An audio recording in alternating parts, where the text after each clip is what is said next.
Bwana Yesu asifiwe. Bwana Yesu asifiwe sana, na salimu katika jina la Yesu.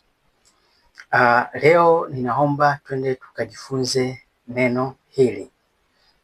Kabla hatujaenda kujifunza neno hili, basi tujikaribishe mbele za Mungu kwa maombi ili tujue kile ambacho tunachokisoma kwamba kisiwe ni maneno yetu, bali Mungu aweke maneno yake katika vinywa vyetu ili watu waweze kulifahamu hili neno.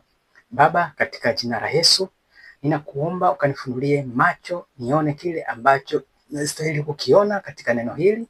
Baba, unifumbue masikio ili niweze kusikia kile ninachokisoma.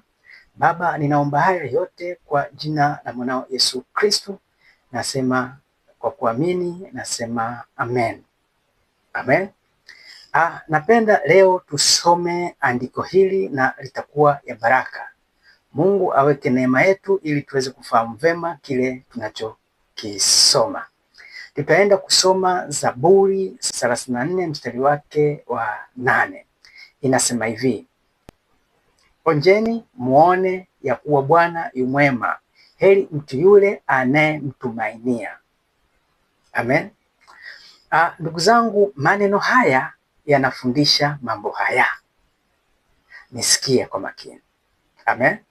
Mungu ni mwema sana. Hili neno linasema hivi: kumwangalia Mungu kwa imani ya matumaini. Hiyo ndio maana kubwa. Tumwangalie Mungu kwa imani ya matumaini. Kumkaribia Mungu, kuishi naye, utaona mwenyewe jinsi alivyo mwema. Si kusikia tu kutoka kwa wengine, bali ni mtu mwenyewe unaona upendo na wema wa Mungu katika maisha yake.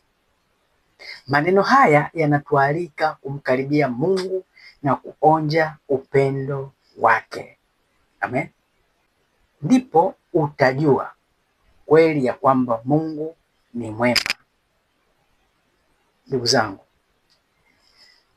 ndio maana Mungu anasema tumshukuru kwa kila jambo. Baya zuri lote inatakiwa kumshukuru yeye. Tutoe shukrani zetu mbele yake kwa sababu Mungu yu mwema siku zote. Unataka uweze kubarikiwa vipi na huyu Mungu? Fikiria, umebarikiwa mangapi na huyu? Watu wanaoishi ndani yake ndio wanajua uwema wa Mungu, wanajua upendo wa Mungu. Mungu ni pendo, Mungu anapenda watu. Ndio maana ukiishi katika hili andiko utaona ukuu wa Mungu, utaona wema wa Mungu, utaona upendo wa Mungu. Ishi sasa katika matumaini juu ya Mungu. Mtumainie Mungu siku zote kwa imani. Utaona yale matendo makuu juu yako. Amen. Kwa kusema haya, ndugu yangu, nasema neema ya Mungu itoshe. Niseme kwaherini na bye bye. Asante.